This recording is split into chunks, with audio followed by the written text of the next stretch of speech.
Meninas, meninos, eu acabei de chegar da rua por causa que minha mãe foi numa reunião na escola e eu tirei tudo lá no primeiro bimestre. Aí a gente foi no supermercado. Aí pela primeira vez eu achei desse aqui. Eu já comi de outro, só que eu nunca comi desse aqui, ó. É um hambúrguer que ele chama Finemburger. Muita gente tá comprando desse aqui. Eu nunca vi, vou experimentar agora. Ops. Aí foi tudo.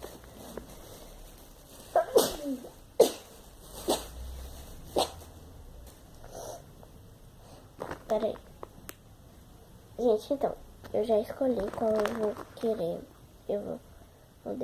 Gente, se vocês querem que eu faça com verde, um vídeo comendo verde, deixa aí nos comentários.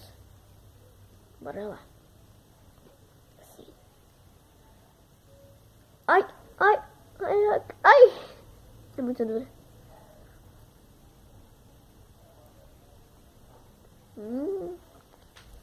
É gelatina.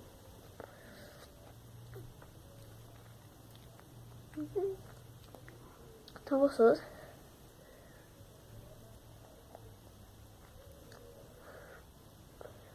Eu não sei quanto foi pra falar pra vocês.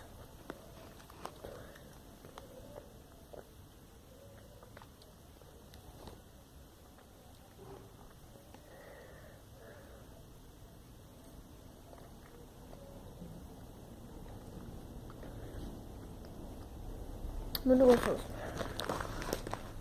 O melhor filme que eu já comi. Então, pessoal, foi bem rapidão, só pra mostrar mesmo. Eu comendo meu filme. Eu só comi um por causa que eu vou almoçar agora. Então, um beijão e tchau. Tchau!